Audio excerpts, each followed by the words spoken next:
আগামী মাসে 16 তারিখ 17 তারিখ ইংরেজি আমাদের মহান মুর্শিদ বাবা মঈনুদ্দিন মাইজভান্ডারীর পবিত্র ওরস শরীফ ভাদ্র মাসের ওরস শুক্রবার এবং শনিবার। যারা যাবেন শুক্রবার যাবেন, জুমা আছে ওখানে জুমা পড়বেন। আগামী মাসের 16 তারিখ চট্টগ্রামের আশেকানদের জন্য 16 তারিখ নির্ধারণ করা হয়েছে। বিভিন্ন ডিস্ট্রিক্টগুলোকে 64টি ডিস্ট্রিক্ট 5 দিনে ভাগ করে এই অনুষ্ঠান উদযাপন হবে। তো চট্টগ্রামের যারা তাদের জন্য 16 তারিখ শুক্রবার এই অনুষ্ঠান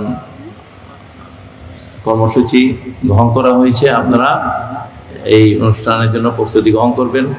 বিদেশে প্রবাসে যারা আছে তাদেরকেও আপনারা এই অনুষ্ঠানের দাওয়াত পৌঁছিয়ে দেবেন, তারা যেন শরীক হইতে পারে। আপনারা কাফেলা সহকারে এই 16ই আগস্ট আপনারা দরবার পাকে হাজির হবেন, সেই দাওয়াত আমি দিয়ে যাচ্ছি। এবং মিলাদুন নবীর সোহরাওয়ার্দী উদ্যানের সম্মেলনের দাওয়াতও 12 রবিউল আউয়াল আপনারা এখন থেকে প্রস্তুতি নেবেন। আমরা ঢাকার জমিনে লাখো কণ্ঠে নবী দরুদ দিয়ে, নবীর দরুদ এবং সালাম দিয়ে আমরা এই বাতিলদেরকে আমাদের জানান দিতে হবে এই দেশ থেকে ঈদ-ই মিলাদুন নবী মুছা সম্ভব না, ঠিক কিনা? ঈদ-ই মিলাদুন নবীর বিরুদ্ধে যারা ষড়যন্ত্র করছে, ষড়যন্ত্রকারীরা ধ্বংস হবে। সেইটা আমাদের উপস্থিতির মাধ্যমেই আমাদেরকে জানান দিতে হবে। একটা হচ্ছে অন্তর অন্তরে ভালোবাসা, একটা হচ্ছে যে ময়দানে উপস্থিত থেকে এই ভালোবাসা প্রমাণ করা। এগুলা মুহাব্বা না, এগুলো মুআদ্দাতা, যেটা আহলে বাইতের শানে আল্লাহ পাক ইরশাদ করেছেন মুআদ্দাতা।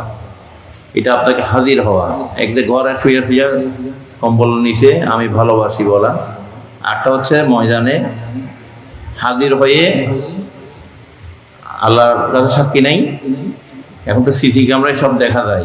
সেই দিন লক্ষ লক্ষ ফেরেশতার চোখে সেটা রেকর্ড হবে। সুবহানাল্লাহ। আল্লাহর কাছেও অনেক শক্তিশালী সিসি ক্যামেরা আছে। এই বিজ্ঞান যা আমরা পেয়েছি এগুলা সামান্য আল্লাহর কুদরত, এগুলো আমাদেরকে দেওয়া হয়েছে। তো আমরা হাজির হয়ে যেন আল্লাহ আল্লাহ রাসূলের দরবারে এই যে শুকরিয়া আদায়, আমরা কি করব? ওয়াসকুরু নিয়ামাতাল্লাহি আলাইকুম। আল্লাহ বলতে তোমরা নিয়ামতের শুকরিয়া আদায় করো। লা ইন শাকারতুম লা আযীদান্নাকুম ওয়া লা ইন কাফারতুম ইল্লা আযাবি শাদীদ। আমার নিয়ামতের শুকরিয়া আদায় করো, আমি আল্লাহ তোমাদেরকে নিয়ামত বাড়িয়ে দেব। সুবহানাল্লাহ। আর যদি অস্বীকার করো তোমাদের জন্য আল্লাহর আযাব কঠিন হয়ে যাবে।